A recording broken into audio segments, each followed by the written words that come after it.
Hello,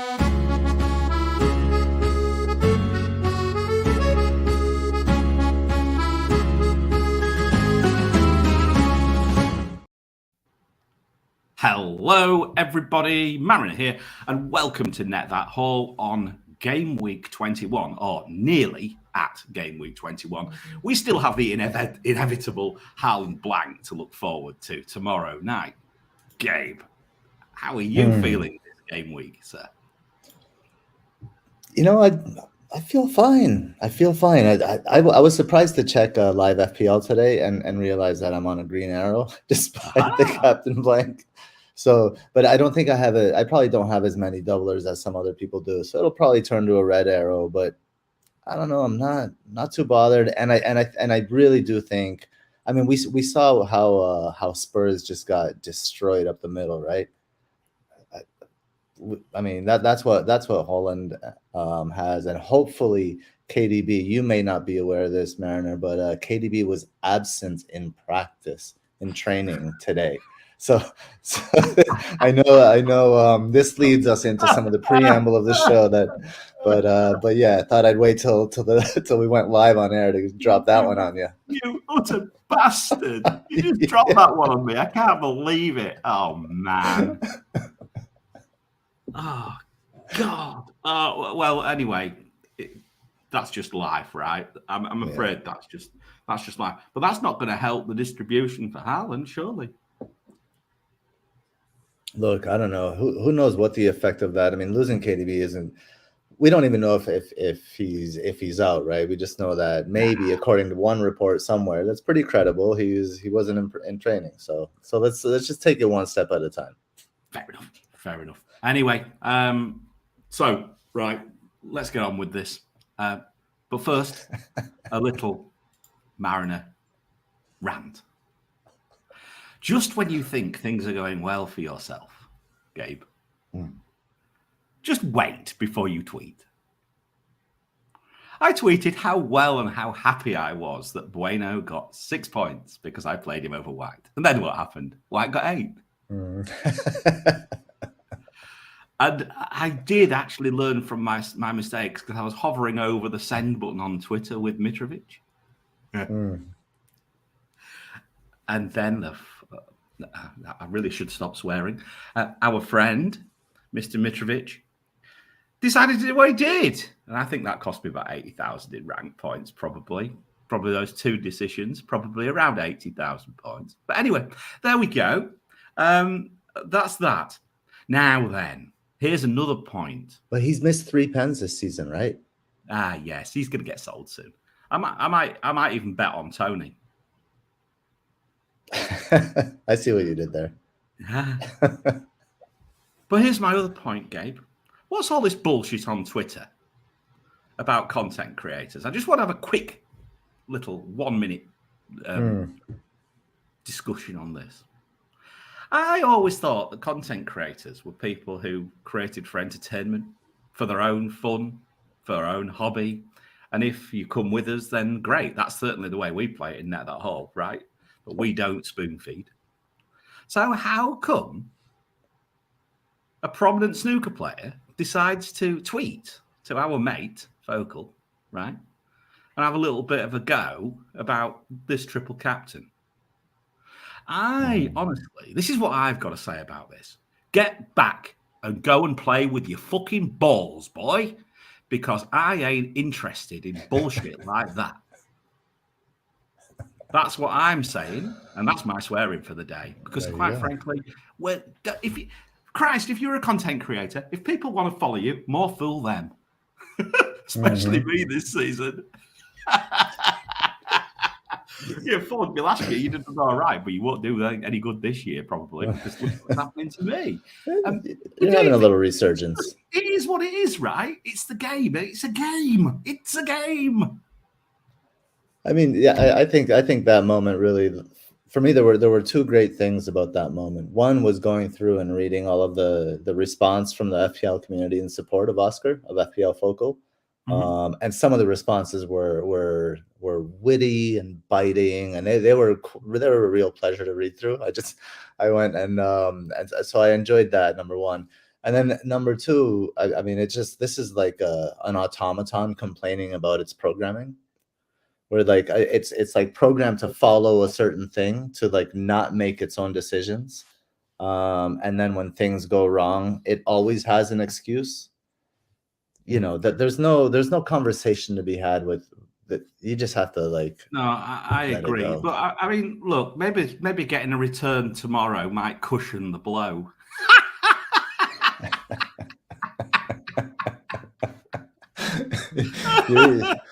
There's the cue for the next thing. That morning pit stop did you well. You are sharp this morning, my friend. I've got all you lot in my pocket this week. Right. Anyway, let's keep going. Dear me, I'm going to try and put as many things about snooker in for the rest of the show. Right. That's basically what it is. FPL Philosophy of the Week, Gabe. You can't play snooker on the toilet. That's my philosophy. No, but you can't play with your balls. So the FPL philosophy for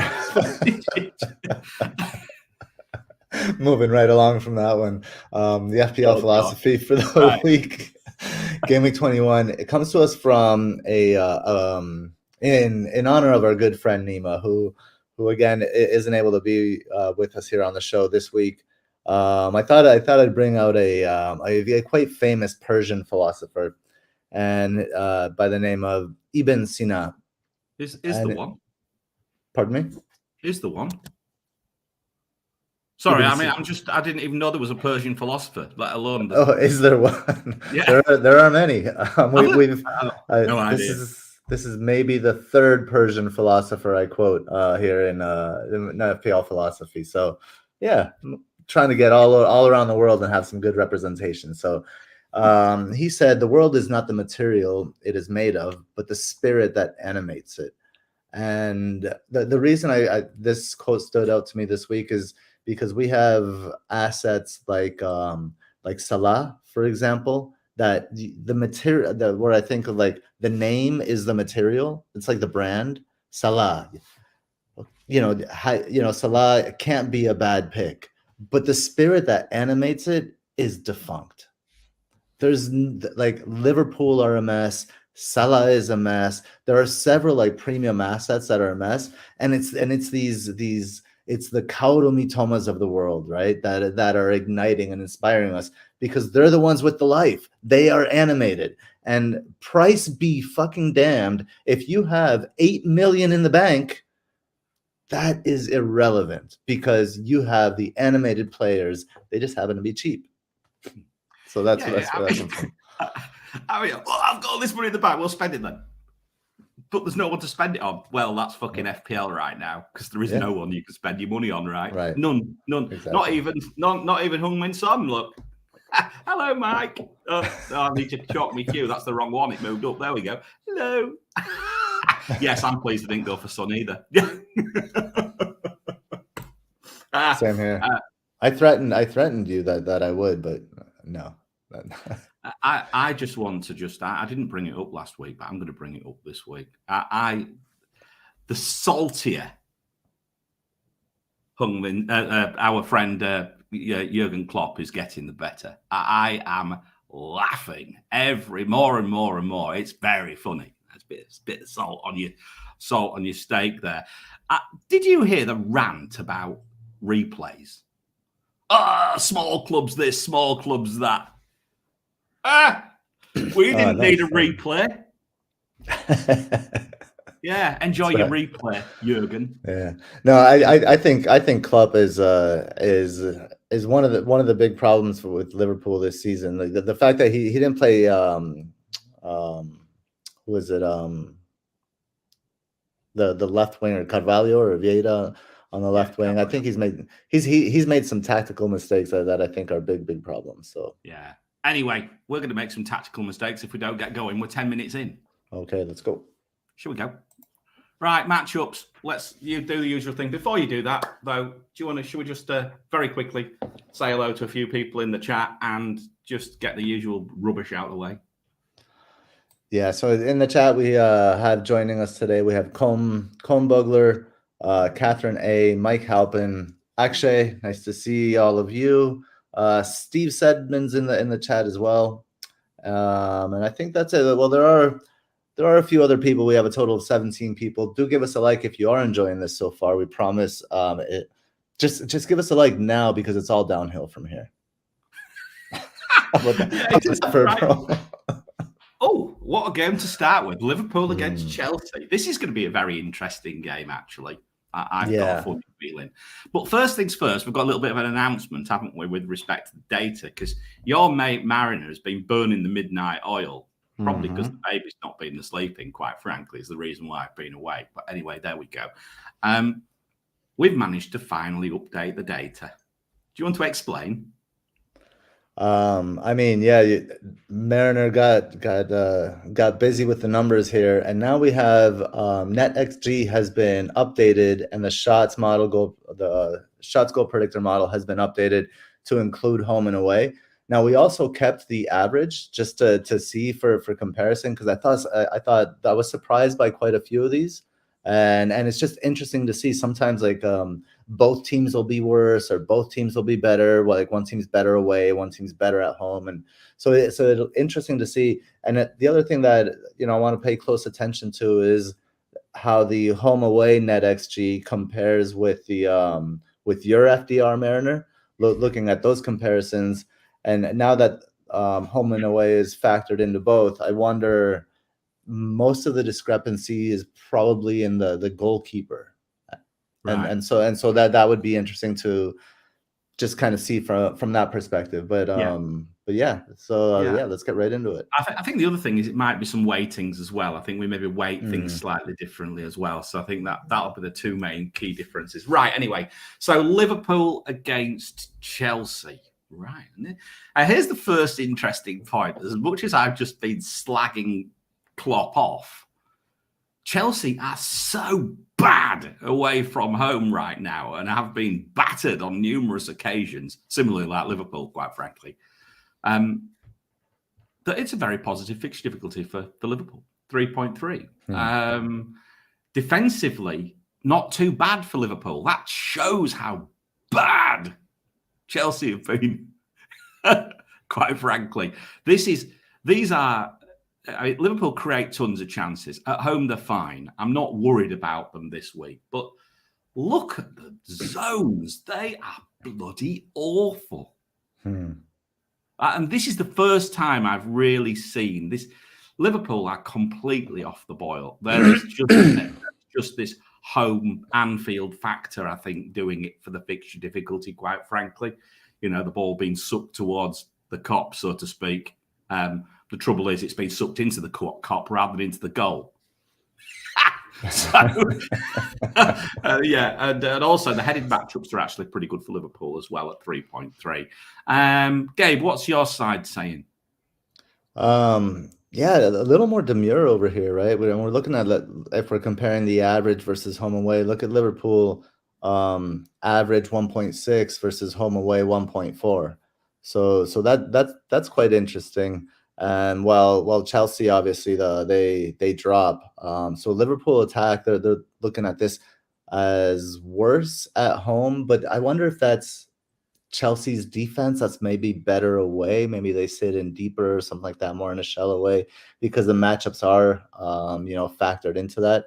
So that'd be something to pick apart in the metrics there. But I mean, this, the NetxG, I think, doesn't see it as a high scoring game, but sees goals. I think if we look at the shots goal predictors, are like quite high percentage, 29%, 2 goals. And if you look at it as like 2 or more goals, it's quite a high percentage. What is it? 29, 18, 47, 57% chance of 2 or more goals is quite high for Liverpool. Yeah. When was the last time you went into a Liverpool game and you didn't own any assets and you weren't worried about them? I can't remember. I can't remember. I can't remember either. I'm sure James Milner was starting though. Shots models. What's with that? Shots models. So let's see if average versus home away, Liverpool and the shots model is it's exactly the same, which is interesting. I didn't. So the home away versus average for the shots on target. The shots on target is just home, but I don't think that a shot on target would differ like home and away. I think there's probably not much difference there.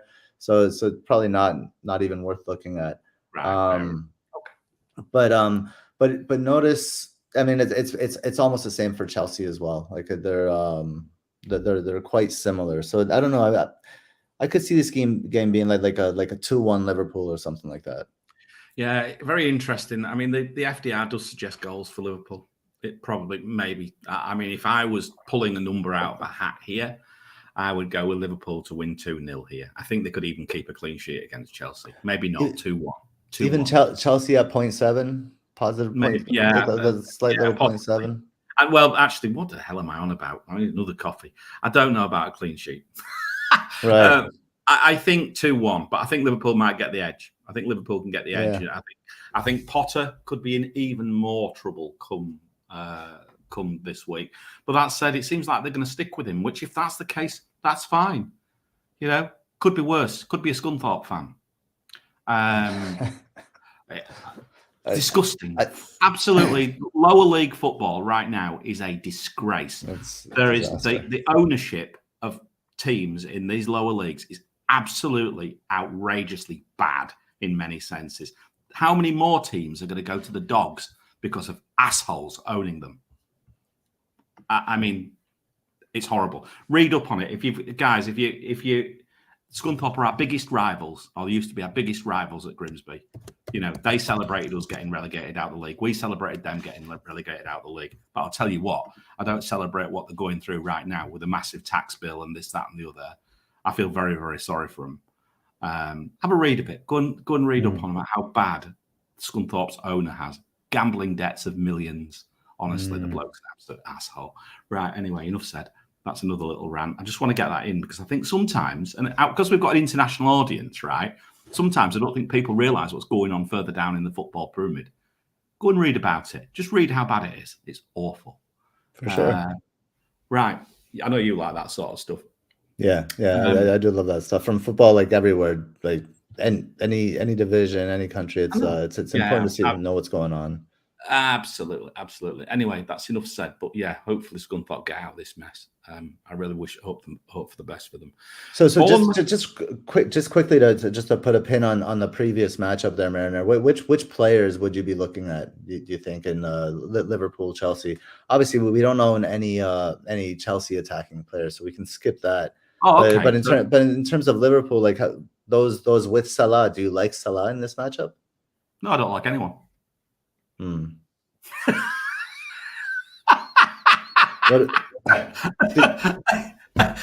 I think that you cannot not think that Salah, he may not get. I mean, we don't know enough about how Gakpo is going to play, how he's going to fit in yet. He would be a gamble in my view. He might be absolutely fine. I'm sure he will become a decent asset in time. I just think at this moment in time, Liverpool are a bit all over the place. I don't think you can really judge.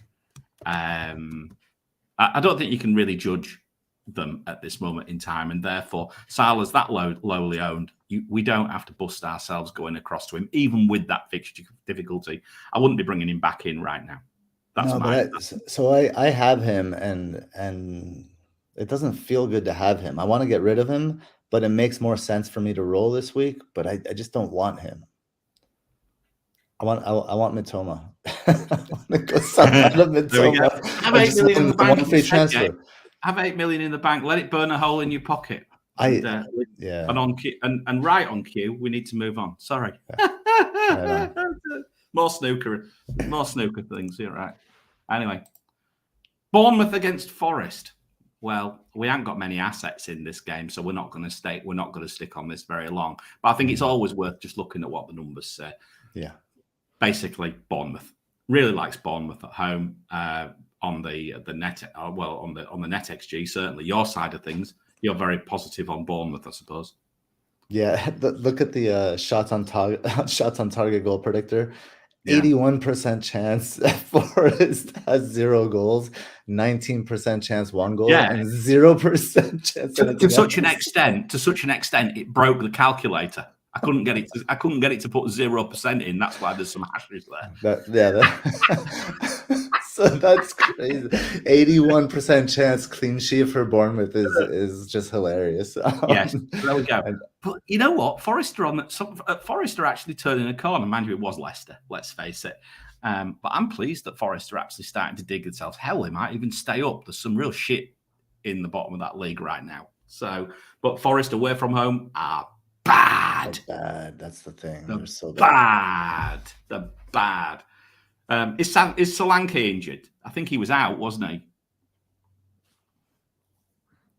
I don't know. It doesn't matter.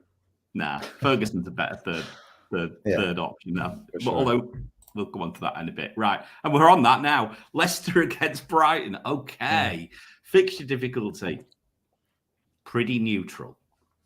Zonals, as always, slightly better for Brighton. Slightly better. But not massively better for Brighton's left as well. Headers, nothing in it. Not a lot in my numbers, Gabe, to really support an awful lot of anything here.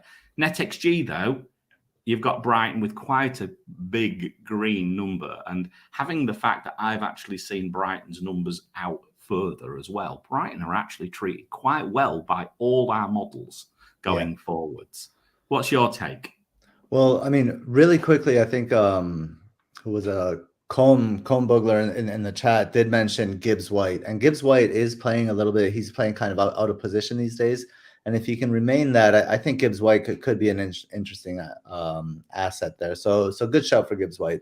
So someone for the watch list. But in this matchup, notice how the home away split for NetxG. Like normally we would just have that image on the left with a 1.86 for Brighton and 1.39 for Leicester. But now with the home away, that drops to 1.31 for Brighton and 1.39 for Leicester, making it quite neutral, much like yours, much more similar to your FDR Mariner. Yeah. You know? So I think that's really interesting. And when you have a couple models kind of built differently, kind of confirming, validating each other, I think that's important to note.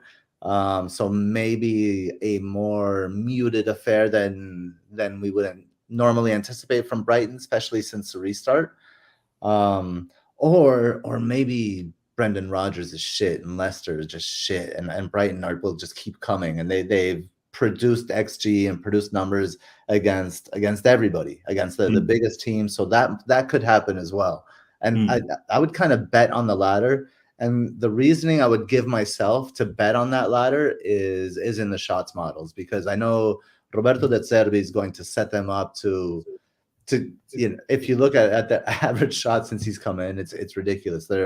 I think they're close to 17. I can bring it up. They're probably one of the highest shots per game. So for that reason, I do like Brighton quite a bit here. I tend to agree with you. I've got a question. For everybody, because I need some help because I'm a content creator and, I don't know what I'm doing.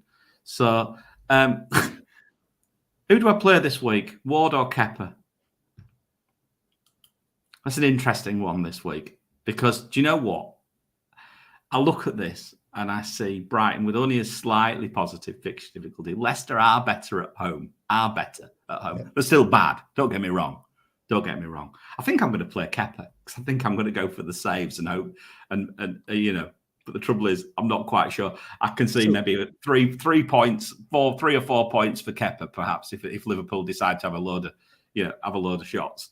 And so can I make the same argument, the saves argument, but I would actually make it for Ward. Because I know what you're going to say. Small chances. It's look at the shots goal predictor. Like it's higher than when the shots goal predictor is greener than the FDR. Yeah. Then it means that they take more shots than they kind of produce from it. So there will be more saves. Right. So it's kind of like one way to like combine all the things to read them. I'm starting Ward in that situation. I'm starting Ward myself. We've got Steve with Kepa, FPL Sandwich with Kepa, Danish with Kepa. Akshay, I think Ward might be the pick. Akshay's with you, mate. Feels mad to say. Yes, it does. It does. It feels mad to say you're following Gabe, Akshay. I'm sorry about that. Yeah, it is mad. I mean, look, I can see. Yeah, I don't know. I quite like Kepa for saves. I mean, again, he got a load of points this way. I can't see them keeping a clean sheet. That's the problem. Maybe I can I might just actually look at the clean sheet odds and actually go with that. Oddly enough, I might ignore everything else and just go with the odds. Okay, that's that one. Just very quickly on Brighton assets. Who are we hot on right now? Do you see a world where you need to get 10 million in the bank and go from Mitrovic to Ferguson? I mean, not need, but you may want to. No, I'm thinking about Andreas going upwards. I'm thinking about taking I'm thinking about going to 5 across midfield. I'm thinking about taking Andreas even as far up to Bruno Fernandes. I can do it. I can do it because I sold Cancelo, right? So that could have gone horribly wrong as well, but it didn't. But yet. So yeah, I'm not sure. I'm just wondering whether 5 across the back, 5 across midfield with someone like Ferguson as a sub might be an option. His numbers are fabulous. The only thing is Welbeck came back in, scored. So are we likely to see his minutes get affected a little bit? I don't know. But I do like the look of him. I do like the look of him. There are so many midfielders. I think playing midfield 5 is kind of not necessary, but a good way to go. Let's put it that way. It's a good way to go because there are just so many options. I don't want to be without. No, the other option is somebody, and to be honest with you, I think Fernandes would be a bit of it could be done, but it'd be a bit of a stretch, but it would still be done. The other option is to just go from Andreas to Odegaard, and that is a move I really like. That's a no-brainer. You just do it. I really like that move. And I think that's probably more likely the move for me. Maybe not this week, but weeks to come. But yeah, long-term midfield: Martinelli, Odegaard, Mitoma. Who else is in there? Rashford, right? And then a more premium someone, whoever that's going to be. So that's only for structure. That's only for structure. And I think you could probably go with Bruno Fernandes, possibly. There we go. There's another option. I noticed I've left KDB out again. Anyway, not now. We need him for the moment if he's fit because we've got another double game week for him to hopefully start getting some returns for us. All right, that's Leicester, Brighton, Southampton, Villa. Villa are starting to come back onto the picture with respect to results, if nothing else. But as are Southampton, actually. Fixture difficulty says nothing. Quite like Southampton a little bit more. Zonals, nothing. Headed matchups, not a lot. Not a lot for me to say here, quite frankly. I don't think I'll be investing in any of these assets anytime soon. Yeah, Villa have quite the precipitous drop away, don't they? As far as NetxG is concerned, they go 1.84 average to 1.6 NetxG value away. Southampton are a little bit more positive, although pretty negligible, from 1.29 to 1.35 when they're doing when they're at home. And then the one thing also that drops off is like the one thing Aston Villa had going for them is the shots, right? The average shots predictor, and it's all green there, 21%. Look, you're looking at 27% chance of 2 goals, 40% chance of 2 or 3, 45% chance of 2 or more goals, and then it drops away in the home and away when it drops to 20% chance of 2 goals away to Southampton. So again, not a lot of don't expect a lot of production in this. I mean, you would expect Aston Villa to win it just because they have the better manager and the better players, but from an FPL perspective, there's nothing that stands out, is there? No, I agree. Let's keep going. I don't think there's anything really to speak about. I mean, there's no reason to watch this game as FPL teacher says. I agree. No FPL player would be watching that. That's true. And there's another one. West Ham against Everton. Yeah. The battle at the bottom of the league. Dear me. There we go. No, I found something. Have you? Headed matchups for West Ham. Oh, there we go. Let's go out and buy someone just to get by Craig Dawson. There's nothing there, is there? There's just nothing there. No, Fixture Difficulty slightly positive to West Ham. Zonals not massive, all little bits of, How about we can say, look, if you're a West Ham or Everton fan and you want some, some info on this match, just reach out to us and we'll respond. I think so, but I don't think we really need to discuss it. Shall we keep going? Yep. Okay, good. Right. Now we can discuss one. Crystal Palace against Newcastle. Let's discuss this one. Newcastle's fixture difficulty away from home, plus 0.9 for attack, plus 0.9 for defense. Those numbers are not as good as I possibly expected them to be. I thought they'd be slightly better. I think there is maybe still that undertone that Newcastle, possibly away from home, are not as good. Well, I think are not as good as at home. But that said, I think Newcastle are the real deal. I think my numbers are possibly underestimating them this week. Zonals, however, offer nothing, which might tell us why. It may be they have to be clinical. And at the moment, I noticed the other day, they seem not to be. Oddly enough, they seem to be missing chances all of a sudden.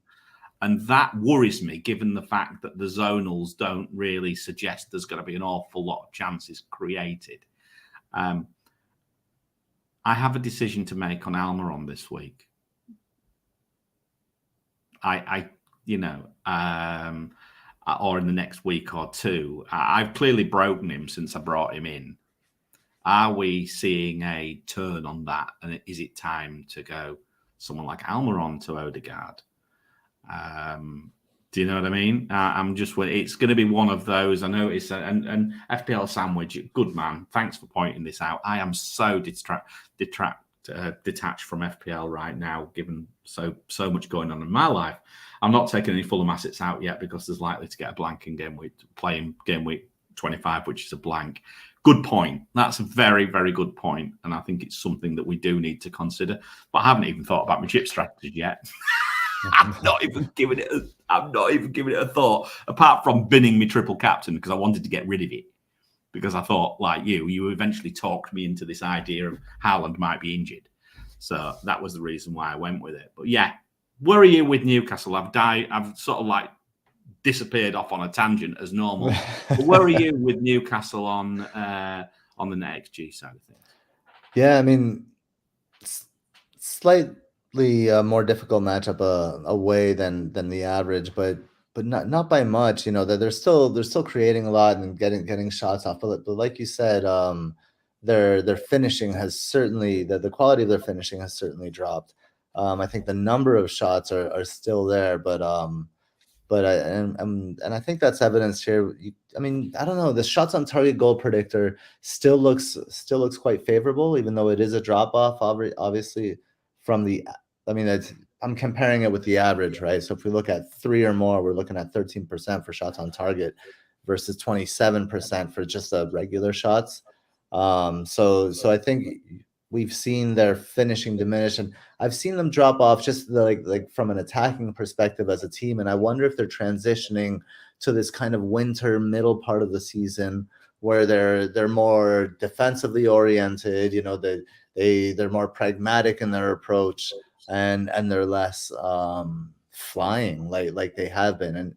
And so are their stats going to begin to change as well? Yeah, could it be the fact that they're actually getting a nosebleed where they are in the league and actually thinking, oh, crikey, we're actually in it here. We're actually in with a chance of getting to the Champions League. And all of a sudden, it maybe instead of playing with that freedom and abandon, you start thinking a little bit more. I don't know. I'd be interested to know where a footballer's philosophy of things comes during a game. And a game factor. Question, Gabe. FPL Sandwich. How does Bruno G's injury affect Almiron?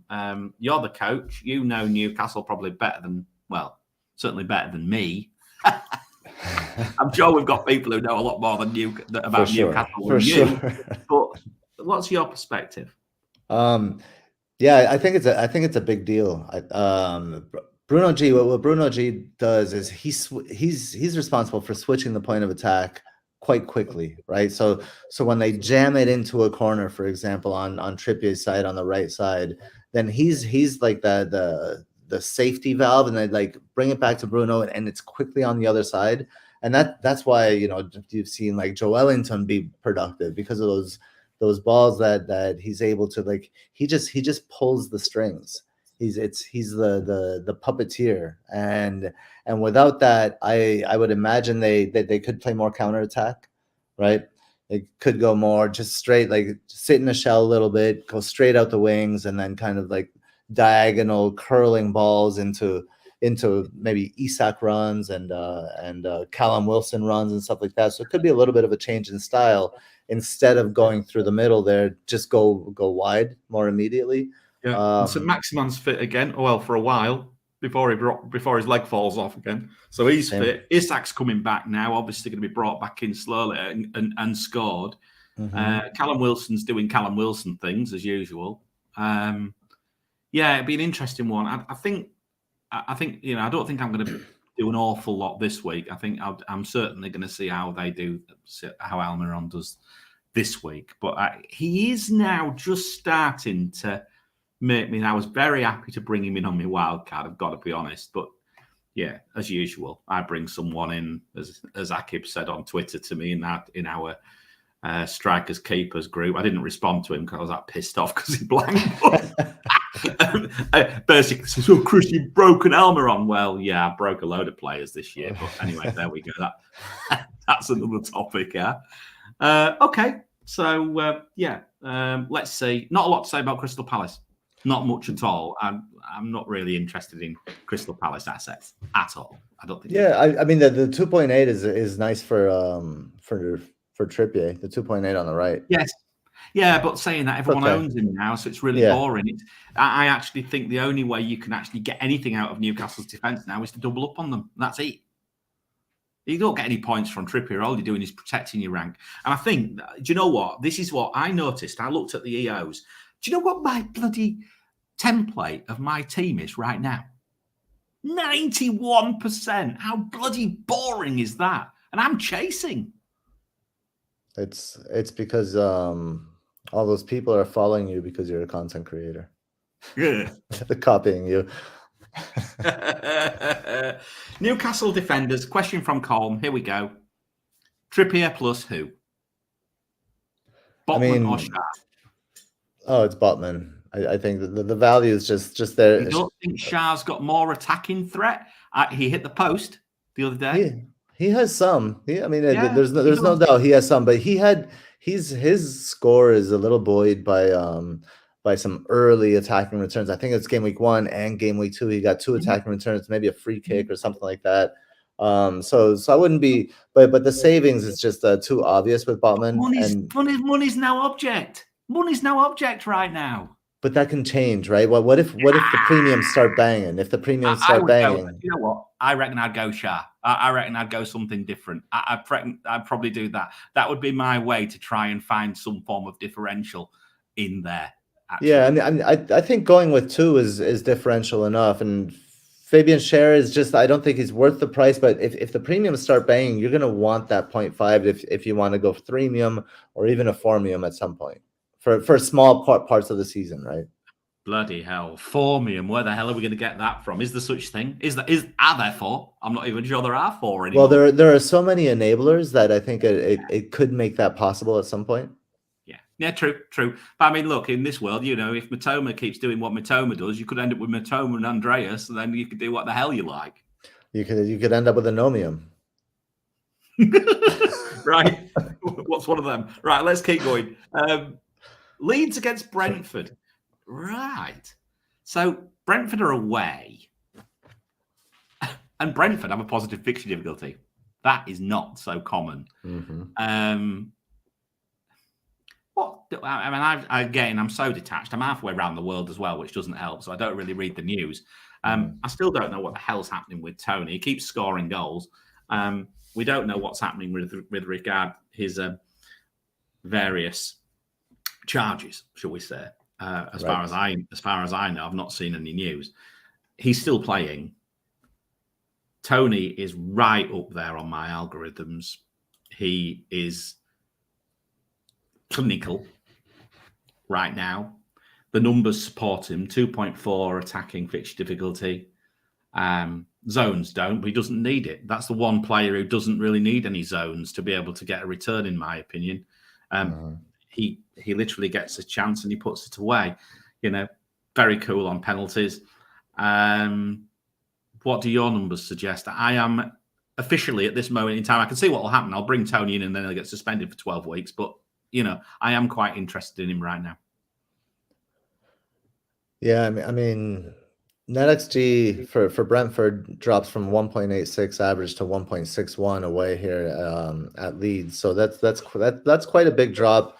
And Leeds, by contrast, really jumps up from 1.58 to 1.9 at home. Yeah. There's such a different team at home, and now I don't know, but that is quite different from your FDR there, Marin. I'm just looking here at the expected goals prevented. So it's just checking the goalkeeper here. Melies hasn't been as good as he was, even though he has been saving big chances. He's been allowing some as well. Yeah. As I say, I think it's very much dependent probably on the period of time that you're looking at as well. There's all sorts of factors can affect this. I think. Look, I think this is how I read this. I see goals in this game. I see goals potentially. I think it could be quite a good game to watch. Every now and again, Brentford turn up away from home, and I think this is one of them they could. Every now and again. They don't always turn up away from home, do they? But this is one I think that they might do. I wouldn't be at all worried about my Brentford. I would play them. I would play my Brentford assets this week for sure. If I you have to play them against Leeds for sure. But I would actually say this is a little bit of a different one where Leeds have been playing okay. They played well against Villa, and maybe we're a little bit unfortunate to not get something out of that game. And yeah, I heard that Marsh actually said it was their best. Did he say it was their best performance? They were good. That was a fun game. That was a really good game. It was certainly better than the Manchester derby, for fuck's sake. I mean, maybe even better than the North London derby. But that was, yeah. So I don't know. I really think Leeds at home, like they probably feel a little aggrieved that they didn't get something out of the previous game, and then they're playing at home. So I think they could come out quite strong here. And then while I do agree that Brentford attacking us, I mean, Tony is obvious. I think Leeds attacking assets could do well as well. I think Rodrigo could get something or someone like that. Bamford scored, didn't he? Yeah, he came in. He came on and scored. I was happy for him. He always does. He always gets something. Too early, but yeah, could there be a possibility that we might look at old Patty B before the end of the season? It could do if he stays fit. If he stays fit, and if they keep playing with a bit of an attacking prowess, then you never know. Rodrigo's still a good shout, though, isn't he? I think. Yeah, but I would not be put off by a Leeds attacking assets in this one. No. Manchester City against Wolves. Right. Haaland, and we'll come on to the captaincy metric in a bit. For the first time, Haaland's numbers are coming under threat. Are we now in a situation where Manchester City are also starting to come under threat here? With Arsenal now have clear space, clear daylight. How are Manchester City going to react? Well, let's see how they react against Spurs, right? But as you say, things can change before this matchup. But yeah, I look at these numbers; they're extremely positive for Manchester City. You know, +3 for attack, 2.3 for defense. I just wish I knew which defender to own. Zones are good. Zone down the middle is good. Not great. Not as good as the Spurs game. We expect potentially more from chances from Haaland again in the Spurs game than we do in this game. See Wolves possibly making basically trying to hang on for grim death here. Headed matchups are also very positive. It does scream Haaland this game. Gabe, your numbers. Manchester City average NetxG is 1.78. Wolves average is 0.76. And then the home away is Man City goes up to 2.01. And Wolves goes up as well from 0.76 average to 1.15 away. I'd have to go back and look at this is the last 6 matches, of course. Last 6 matches average, and then last 6 home and last 6 away. So it could be a function of who they've played, potentially. But I don't know. I do see a potential goal for Wolves. I think Wolves are on the I think they're growing in their identity and what they're trying to do. Like you can see the quality of their players start to come out in their gameplay. So and so I think Lopetegui has had a positive influence there. So I think Wolves again. I don't see a clean sheet for Man City necessarily. I could see Wolves getting a goal, but it's all the obvious players, right? It's De Bruyne,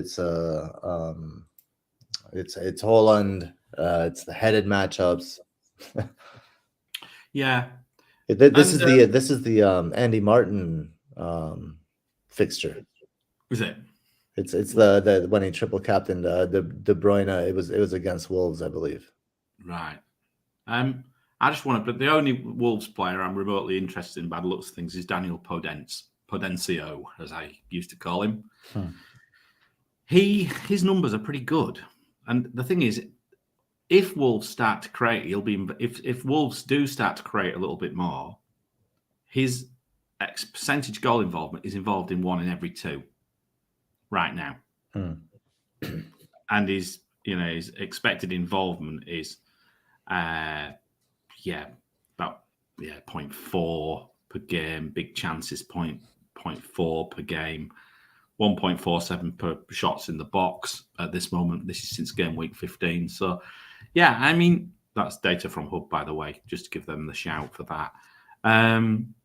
Podence might be an option. Again, another low-priced player, another one in that bracket. I mean, obviously, we'll keep an eye on them going forward. But I think Podence is on my watch list. I can't believe I've just said Wolves players on my watch list. There we go. I actually own one. Bueno. But look how that worked. Yeah, that's a deep watch list. Enough said. Anyway, before we go anywhere further, I'm just going to have a little bit of a break, and I'm just going to put this onto the screen because we have a content creator. What do they know? FPL Penguins in the chat. Yeah. So, okay, Mr. Content Creator, hear me out. Sell KDB and Salah. It's all about March, Mitoma, Almiron, and Odegaard. Informed players from informed teams. Inform, not inform. Informed players from informed teams. Bloody content creators. What do they know?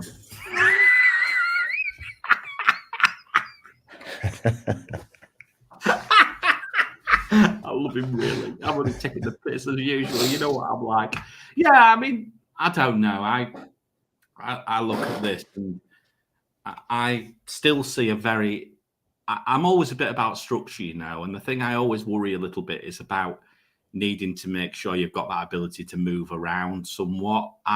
Wouldn't just spend that large amount of money just for the sake of spending a large amount of money, but I do think that I can see what he's saying. At this moment in time, Salah particularly is off the boil.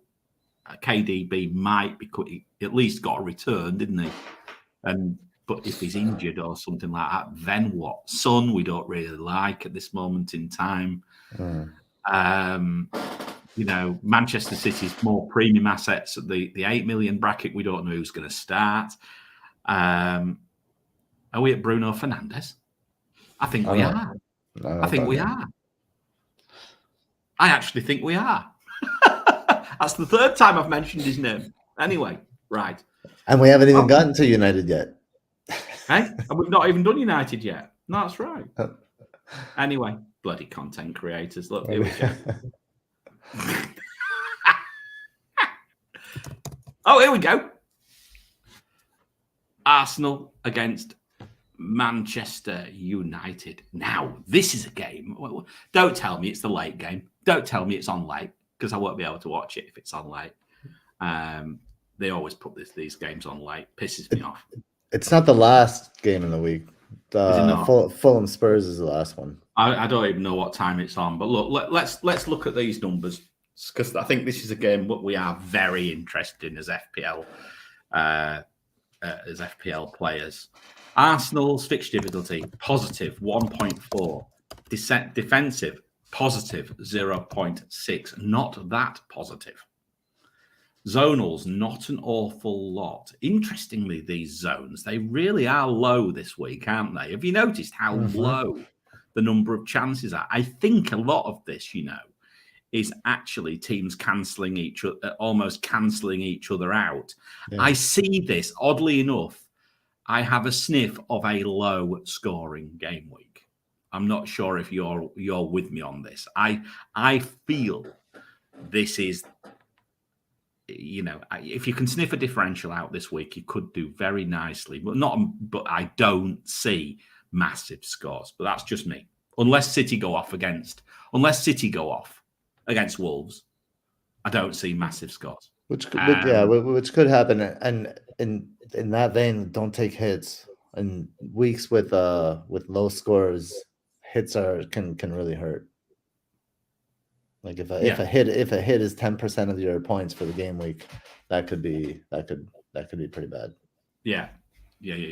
Yes, good point. So anyway, that's what I reckon. I don't think there's an awful lot in the fixture. It does suggest Arsenal, but it will suggest Arsenal at home, because Arsenal are the real deal now. I don't care, no more evil laughs, Mike. No more evil laughs from the Mariner. What's the NetxG suggesting? For now, and this is another one which is showing, I'll just point this out. I can see this straight away. Arsenal at home now. We're now starting to see the true NetxG number coming out for them as well. Yeah. Before that work that you put into it, we would have had 1.64 for Arsenal versus 1.07 for Manchester United, and then with the home away split there, 1.96 for Arsenal and 1.08 for United. So United doesn't change too much, but Arsenal, significant improvement at home.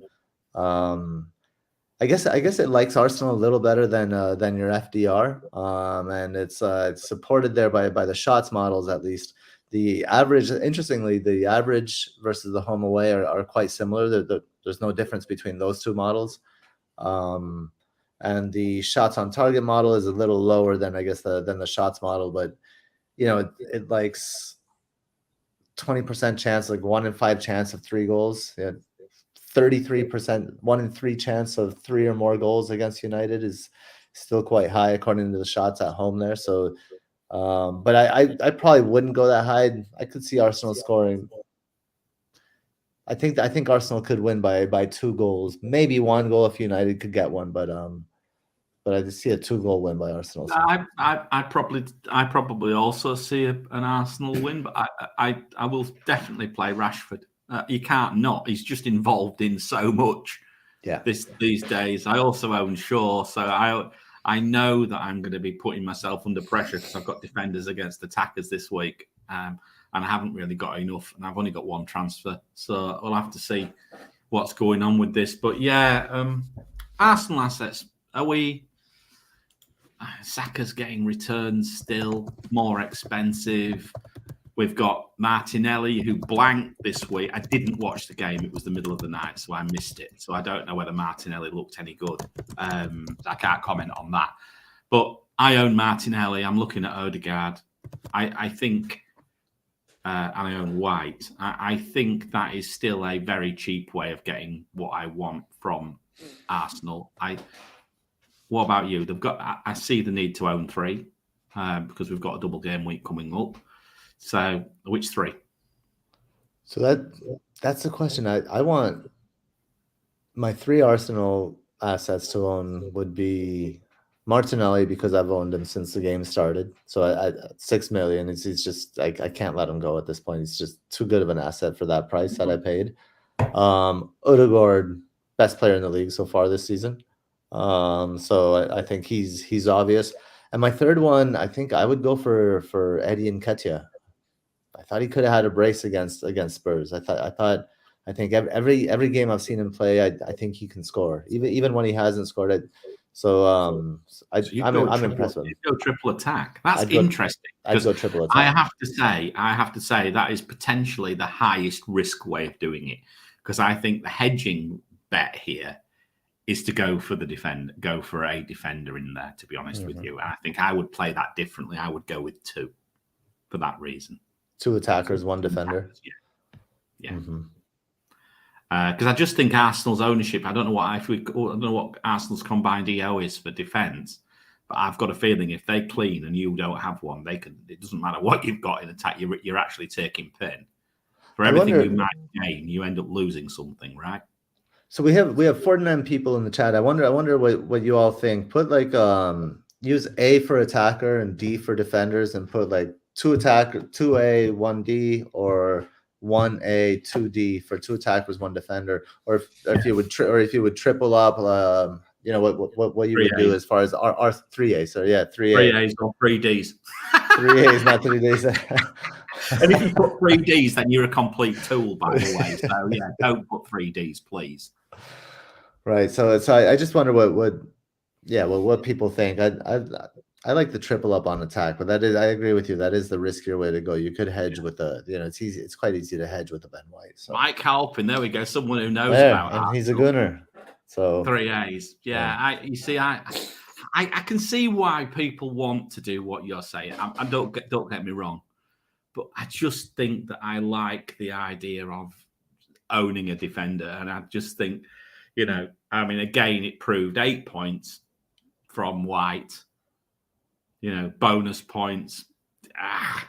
Annoying that I didn't play him, but I genuinely didn't. I thought BOU-NFO was a good shout this week. It turned out he was. Yeah. But yeah, 1A, 2A. 1A, 2A. So there you go. 1D, 2A. Let's leave it. We'll look at the outcome at the end, because we need to go across North London. Well, actually, we want to go to West London. West London against North London. And we have the clash of the penalty missers. Harry Kane and Mitro. Fucking bitch. That's not too soon for you people. Anyway, okay. Fulham against Spurs. Right, here we go. Notice how Fulham... Fixture difficulty. Sorry, Gabe, do you want to come in? I would just, it struck me how Fulham's attack at NetxG drops at home. Yeah. Odd that. I mean, why? I don't know. Is it? I wonder if it's a function of Spurs' defense away, maybe.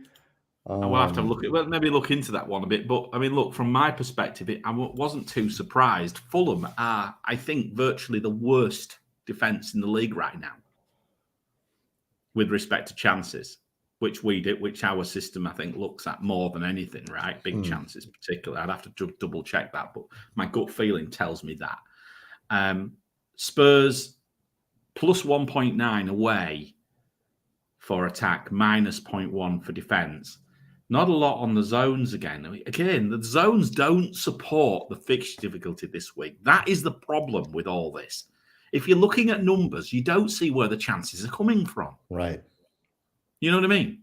And that's what will keep that's what will likely keep the stats depressed in this game week. Yeah, we don't see where the chances are coming from. We do see spots of green, but we don't see a lot. I can't remember the last time I saw such a neutral set of fixture difficulties and things like that. Everything's very neutral. The one thing I would say, Kane could have had a couple of goals against Arsenal if it wasn't for Ramsdale. Kane is in form. Kane is in form. Kane gets a chance, he'll score. I'm convinced he will score this week. And he's still in form, I agree. Yeah. For that reason, I'll say this. I think he's a good captaincy shout this week. A good captaincy shout. We'll come to the metric in a bit, but my gut feeling tells me he's a good captaincy shout. I mean, Fulham... Fulham since the restart, they've conceded 3 goals in 5 since the restart. Their defense has improved. And I think that's I mean, and Spurs' attack hasn't been great. I think that's what we're showing here. NetxG 1.55 for Fulham and 1.07 for Spurs. So it likes Fulham a little bit more. The FDR differs in that regard. Now, if since 15, Fulham are worst. Since game week 15, Fulham are worst for big chances conceded at home. They've conceded 4 big chances per match. Now, the flip side of that is, and this is something that that obviously won't be represented in the FDR, is Leno. Leno has 3.8 expected goals prevented in the last 6 at home, and that's why the Spurs NetxG value is away here is so low. I think it's the Leno effect. Right, yeah. I'm just looking at this. The only thing is that Spurs' big chances away is not that high. So, yeah, again, that's probably how it balances it. That's probably how it balances it out. So, interesting. I don't know. I'd bust my ass to bring a Spurs player in this week. Let's put it that way. I don't think I'd bust myself to bring anyone in. That last week was to bring players in for the double. Right. I don't think I'd be worrying about that this week. I actually think that unless you've actually got something broken in your team, you probably want to roll unless we get any double game week information. Yeah. Try to this roll. Moment in time, we don't know what's going on. If there's a double game week, you want 2 transfers to be able to move anyway. Yeah. So probably the number of views will be down this week because it tends to go every other week sometimes, our views, doesn't it? You get a big spike of views when everyone wants transfers and then just the usual gang when we don't. All right. I feel so used. As a content creator, I'm used. I feel abused as a content creator. Yeah, anyway. Okay, that's Fulham-Tottenham. And that is the games done. So we've done all the games. So let's quickly look at the summaries there. So Liverpool and City are best with respect to attack, followed by Brentford, followed by Spurs, and then followed by Arsenal. That's the top 5. Defensively, we have Manchester City at 2.3, and then we have Bournemouth.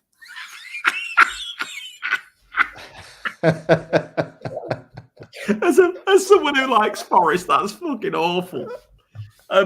Second with third best, +2 for defence for Bournemouth. Fucking hell, Forest must be bad away from home. Good God, must have like the equivalent of putting 11 wheelie bins on the pitch if they've got a bloody. If Bournemouth have a +2 fixture difficulty for defence. But that's it, really. You know, who else have we got? West Ham 1.3 away at home to Everton. Well, both of them are bad. Arsenal's got a slightly positive against, Newcastle against Palace, and Arsenal against Manchester United. Long range, I've changed it. Instead of going 1 week in advance, now I've gone to next 5. I'm actually just calling it next 5. So that's something else I've played with. And looking at that, look at the greens. Always look at the greens, guys. 1 hour 3 on the pod.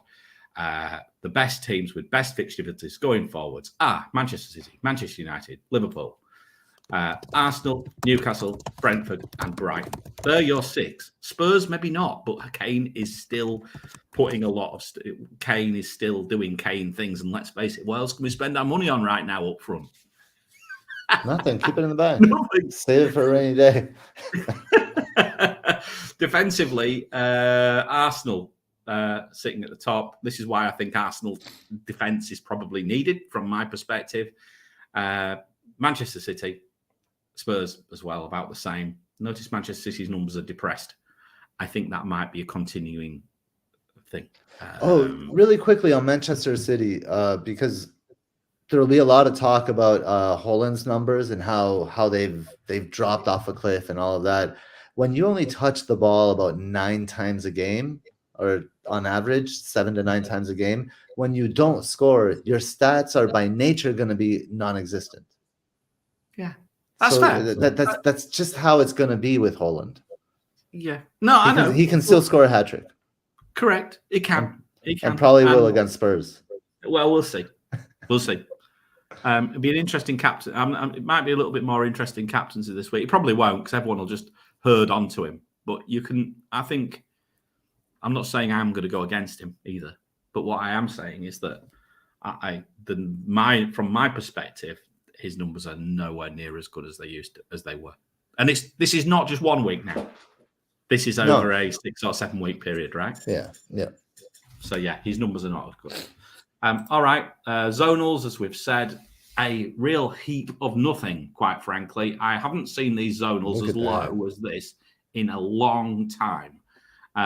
The only ones which really stand out to me are Manchester City, as I've said, down the middle, and Leeds. And a bit of Brighton here and there. Yeah, so those are your Rodrigo picks. I think. And so we've mentioned these players, right? We have Kauto Mitoma, Brighton on the left, Rodrigo, Leeds down the center, and obviously Haaland and De Bruyne for Manchester City. Yeah, that's about it. That's it. It's going to be, brace yourselves, it's going to be a rough one. This is not a fun game week. Right, so we'll go to the captaincy metric in a minute, but do you want to just give the old appeal for likes, helps, goodness knows what else, and this, that, and yeah, thank you. There are 44 of you. I think we got up to 47 at one point. So if you are in the chat, help us. Is that good enough? Just absolutely hit that like for us. Smash us. The 27 of you did have done so already. Last time we asked for it at the beginning of the show, and all of you just went in there and did it. So thank you for that. Thank you for being here. The chat has been really good as well. So we appreciate all of you and all of your time. Thank you for spending your time with us. And we also appreciate you, all you haulers, and you know who you are. Super Haulers, Harbour Boy, Daddy Bot, Greenback Golf, Tahir, FPL Robbie, Haulers, Terse, Catherine, Dom, Claire, FPL DG Boy, Akshay, C, it's Connor, Lindsay, Thavindra, the Mares, Mr. Mares. I share your pain, mate. Fancy Football, what was that? Casuals, Tom, Gorsuch Blonde. What's I can't read that. Is that Scotters? Yes, it's FPL Scotters Donny, it's Donny, FPL Mike Halpin, Jack, Nehal, Kevin from South Africa, FPL Craig, and our mate Dread, who appeared on a Twitter video at the FPL meets last week in London.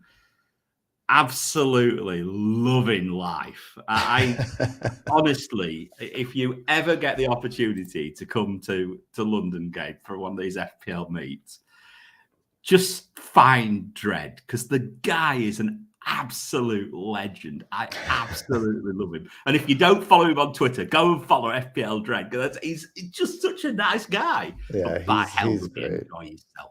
He loves life. One of these days, Mariners, we'll make it happen. I'll get myself across that little pond. You've got to.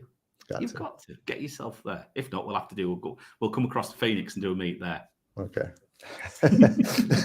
Right, let's have a look at the captain metric and see what it says. Right.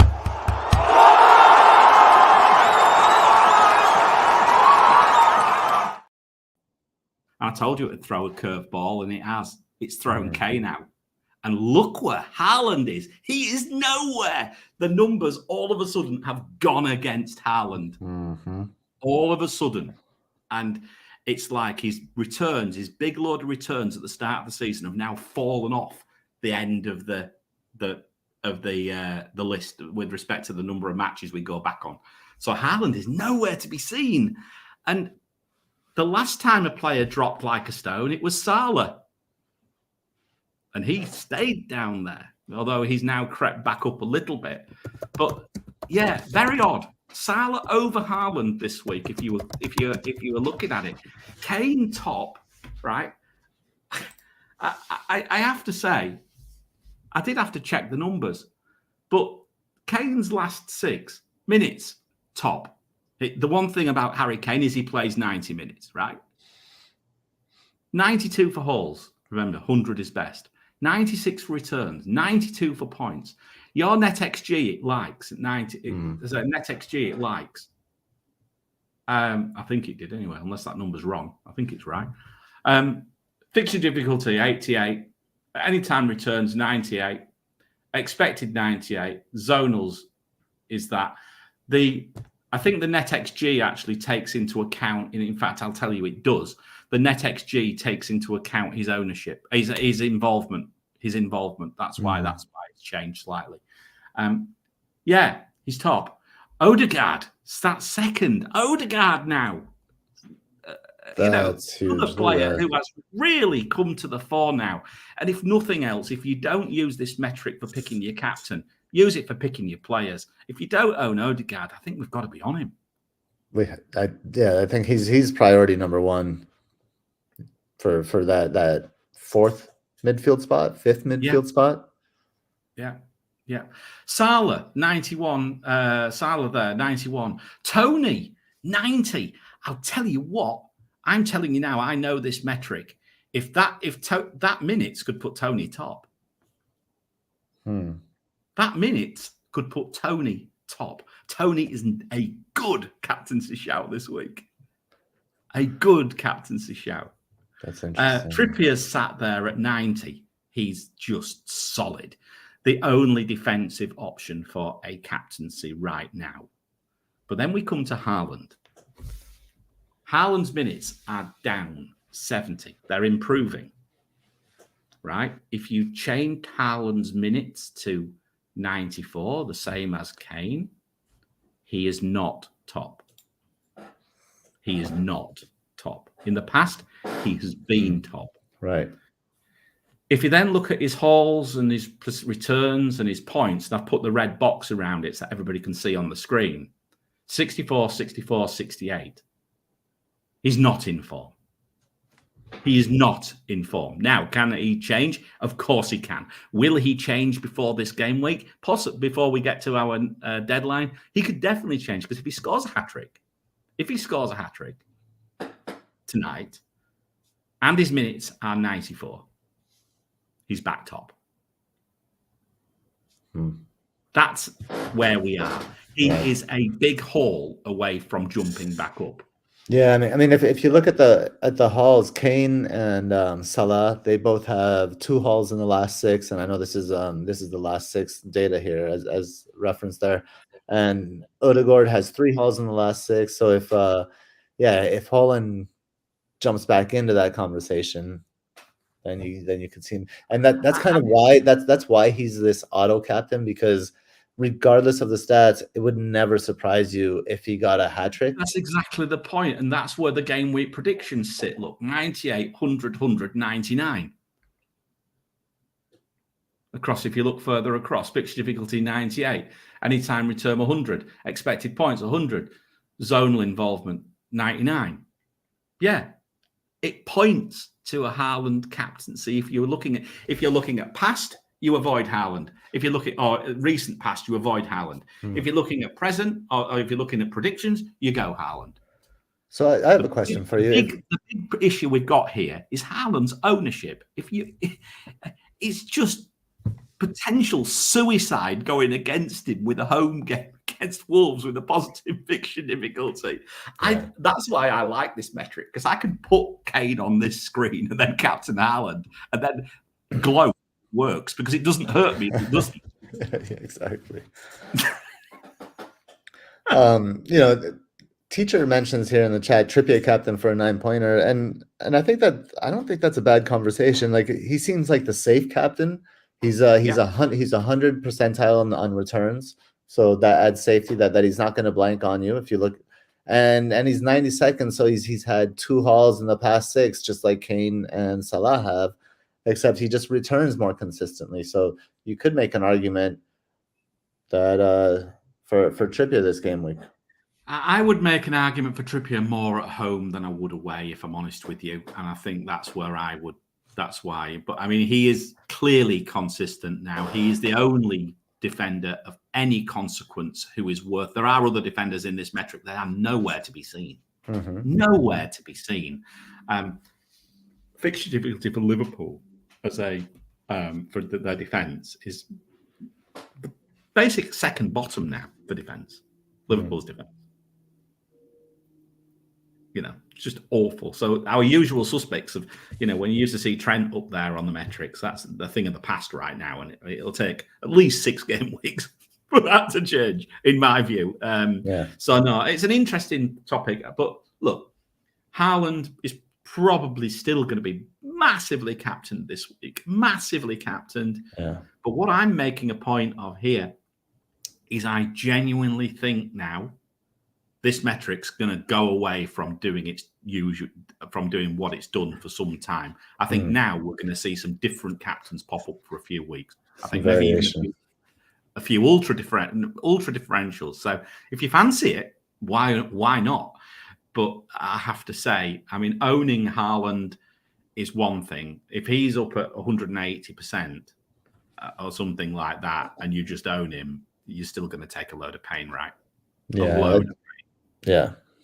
I don't like owning players to hurt me. So that was another reason to triple captain Haaland, even though this game. But he's going to hurt you another week, though, isn't he? That's the problem. That's the thing with this triple captain.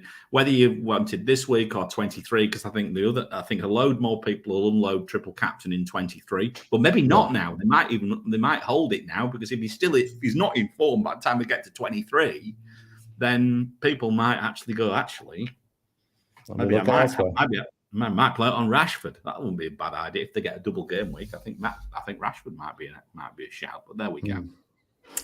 So that's the content for today. 1 hour 16. That was nice and quick, wasn't it? Yeah. It's good job that there was a lot of shit fixtures which you didn't need to talk about, really. Basically. So anyway, have we got any questions before we wrap up? We have a few here that I've started, and if you're thinking of questions, you have some dilemmas, just throw them in there in the chat. We'll star them and get to them momentarily here. First one we got here, FPL Sandwich. I'm not taking up full assets yet because they're likely to play. Oh, you've already covered this one. Yeah. Ferguson one you covered. Bruno G.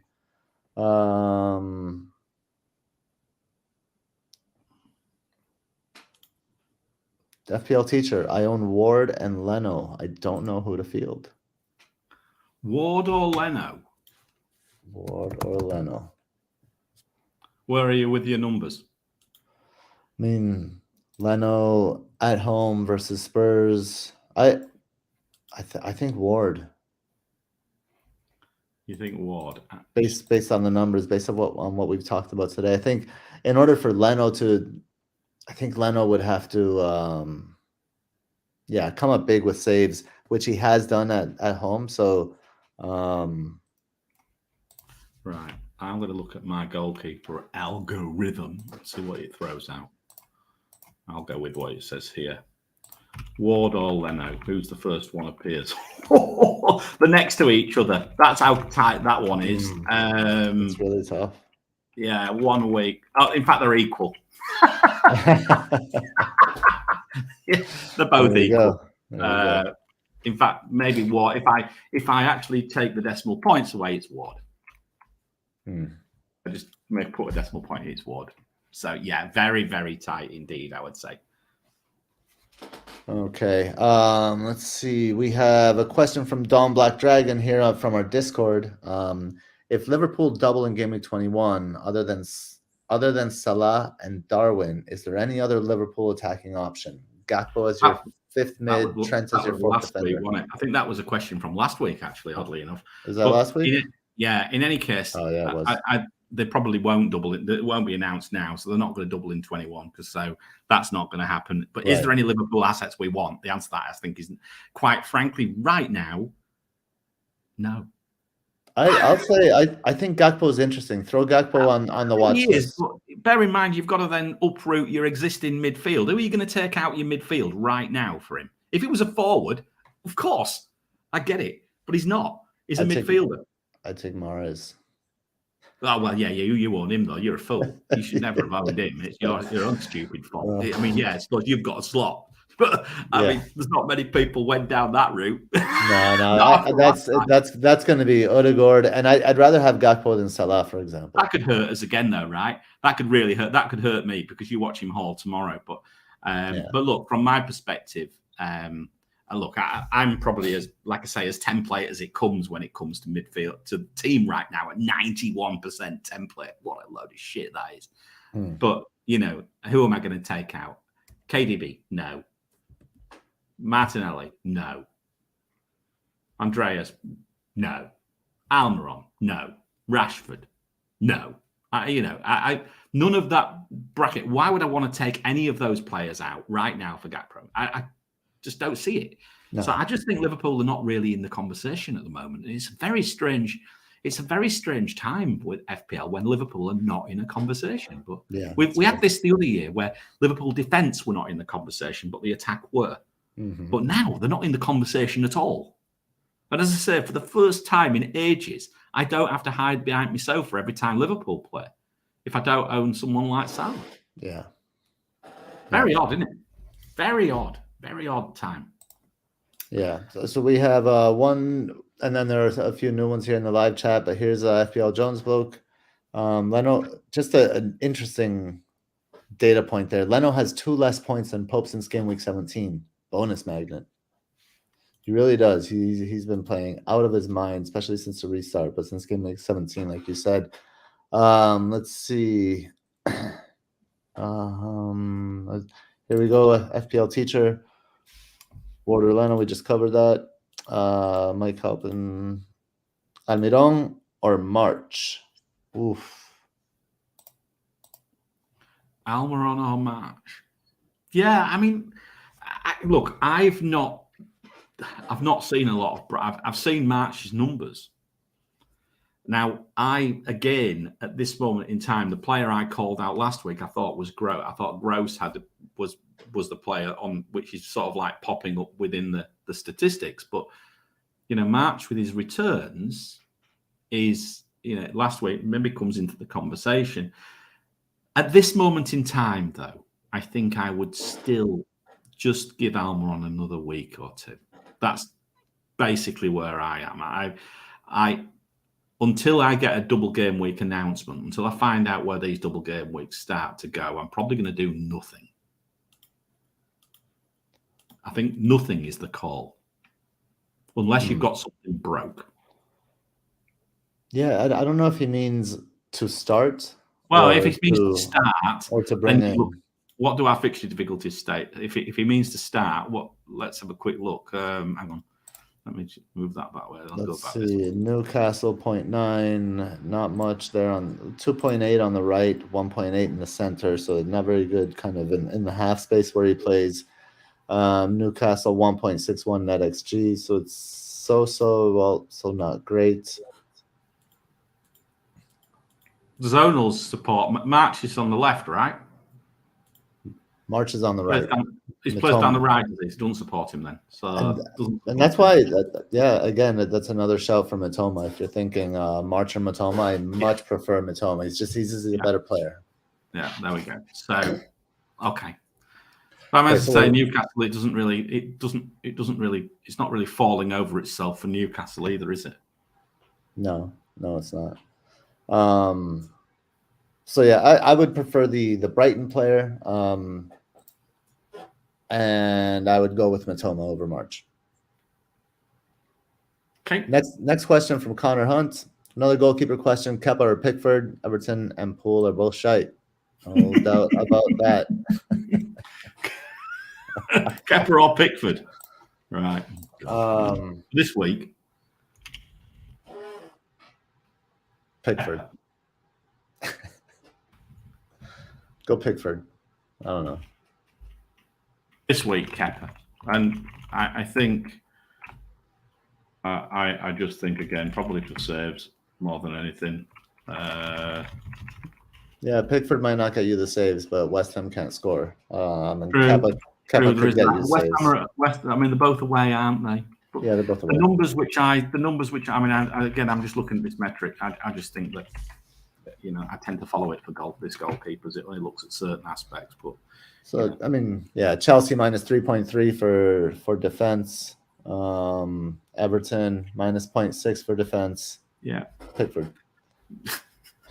All right, Pickford then. Right, next. FPL teacher, question 2. Are there any tactical differentials? I should really listen to my own data, shouldn't I? Yeah, you should. Are there any tactical differentials worth bringing up? Again, I think the one, especially as highlighted by the zonal matchups here, the one to really bring up is Kaoru Mitoma. You know, we've been talking about. Hey, FPL teacher is the first one that I know that shouted out the kid Kaoru Mitoma. So I know you've been on him for a long time. Other than that, like tactical differentials, there's not much in terms of the matchups themselves. Leads down the center, maybe Rodrigo, maybe another one to mention that we talked about today. So those are a couple. Akshay comes in with the question. Martial has been frustrating, but I still feel he could come good. Worth holding on till double game week 23 for you, Mariner? No, I think he's fucking awful. It's like watching paint dry. Yeah. If you haven't got any, if you've got any fires to fight, by all means hold him. But I mean, if you're sitting with 2 transfers, if you doubt you are, then I might move him on. But the thing is, we don't know what's happening with this double game week, do we? Right? We don't know yet. Problem. I'm not even sure he's going to play because they've got Wildcard is with them. Sorry, did I just say that? Yeah, I did. Wood Wankhorst. Yeah. I mean, look, he might turn into a monster now. He's at Manchester United instead of at Burnley. I mean, look, he showed what he did in the World Cup, right, when he came on. But I'm not sure whether he's just going to be an impact player, right? I'm not sure he's sort of like a throw on like Martial. But Martial's minutes will definitely suffer, I think, on the back of him. And they're already not great. So yeah, I would move him, especially. There are other options up front these days, so there are many places you could go from Martial. So I would probably do that. FPL teacher, question 3: what's the conversation officially around Bruno? Officially? Yep, your official conversation, Mariner, as a content creator. As a content creator, I'm officially interested. You are interested. I'm not interested. Yeah, I just think he's making the right noises, and sometimes with Bruno, he's a bit of a moody fucker, in my view. He strikes me as being he's a bit petulant, a bit moody. If things aren't going right, then he's when things go badly, they go really badly. You can see him on the pitch, walks around, like this all the time. He strikes me as like most of that team right now. The tails are up. Now, he's just scored in the derby, albeit he shouldn't have scored, should he? Let's face it, he shouldn't have counted. Bullshit. But he scored. That's only going to be positive for him as well. Our mate Wankhorst, we can call him that. We can call him anything. Call him anything we want. Content creators, right? You just can't call him. No, never mind. Because we're content creators, we can call him whatever we want. Yeah. Our mate Weghorst, right? That could benefit Bruno for his assists as well if he decides to start popping up with some headers. Look, what am I going to do with my money if KDB's out? I've got nothing else to spend it on. Bruno, double game week, Bruno Rashford, boom! Not gonna happen. No, I'm on the other side of this fence. Rashford is an obvious, right? You get Rashford. I'm not spending 2 out of my 5 midfield spots on United players, and I'm not spending 20% of my budget on United players. So it's just too much. Shut up! There you go. Crying out loud! Crying out loud! What do you know? I mean, no disrespect, but bloody Bruno is an obvious pick. If there's a double game week and a decent double game week, Bruno is an obvious pick. With Rashford, could be absolute gold dust. I mean, let's face it, they nearly score the same goal. If both of them could have scored that goal, Rashford was offside, but yeah, and interviewing the play. But yeah, that's another story. Yeah. So yeah, not for me. Too much United. That's too much. Mate, I'll be tripling on them. I'll be on 3 soon. We'll see how the double. We'll see how the doubles end. We need to figure out. If that double comes in 22, it's going to be a juicy double, isn't it? I can't remember what it was. 23, I think it is, but 22, 23, something like that. Juicy, right? I'm sure it was. Again, I'm a bit out of the way. Anyway, so as Colm says, he doesn't come here to Net That Haul to see me sitting on the fence. No, I don't get splintered up my ass. No, you get a real point. Right, okay. Any others? What else we got? I think that's it. We got some United love in the chat, rightly so. Hey, I congratulations. Despite the fact that was a bullshit goal, United were deserved winners of that game. No doubt about that. You actually said you were going to rant about Manchester United at pre-show, and do you know what? You haven't. No, apart from just saying it's a bullshit goal. It was. It was a bullshit goal. No, I don't. I have no rant for Manchester United. I have a minor internal rant for some fans that try to make the case that it was a goal. I mean, it was a goal that it wasn't offside. It was fucking offside. Just take it. You got the call, whatever. And you deserve to win the game. But don't try to convince me that wasn't offside. Give me a fucking break. So that's it. That's just the mini rant. I mean, look, as a football fan, you always say what goes around comes around, right? Yeah. I just think it was. I think, and I mean, deep down, City fans will probably all be saying, I half expected we could lose that game. Manchester United now are back without a doubt. And this is why I'm quite hot on them now from FPL perspective. I see the right body signals. I hear the right noises. Mm-hmm. I see assets coming into form or potentially coming into form. And let's face it, Bruno is not just a goal threat, he's an assist threat. And if you've got players like Rashford who are putting all sorts of things away from all angles, that's only good for Bruno as well. And that's why I like the idea. I don't like the Martial pick now. I don't like it. And I think if I was doubling up on Manchester United attack, I genuinely think it's Bruno and Rashford. Now there's talk, Anthony, but I don't know it. I mean, I know Late Riser, I think's mentioned Anthony before now, but I didn't see an awful lot. I mean, I don't see an awful lot from him when I watch him. So, although I don't watch him much, but I just think tried and tested here. I think it's a Bruno time, particularly if we can't find anything else to spend our money on up in midfield. Because I think we maybe not, particularly, KDB. If KDB's fit, I think he's fairly obvious right now. There is an argument to go hokey pokey, and jump from one to the other. But that's using transfers, and I wouldn't normally do that. Yeah, we did have one more question pop up here, so we can give this one a shout from Ujan Ghosh. Have mounts? Should I hold this week and move to 2 free transfers next week, or move to an Arsenal attacker this week? Have Martinelli already? I'd say just do mount to Odegaard and be done with it. I mean, you're going to want to own Odegaard before 23 if you've got. But the thing is, he's only got. I just think not knowing. I'm coming from this a different angle. This is all on whether we get a double game week announcement or not. Yeah, and I think if we don't get a double game week announcement this week, I mean, can Mount score against Liverpool? Absolutely. Absolutely he can score against Liverpool. Because Liverpool is shit defensively. So, yes, he can score. I would hold.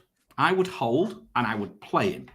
And I would, on that basis, if I don't know what's happening, I will do nothing. If in doubt, do now. That's the saying for this week. There you go. Good God. Here we go. Look, I only come on here for abuse. This is what you get as a content creator. Mike. Last week, Son. This week, Bruno. How about next week, Chris? I'll get it right one week, Mike. I will get it right one week. I will, honest. Right, that's it. Let's get our asses out of here. I've got to go to work. You've got to go to bed. No, you haven't. What time is it?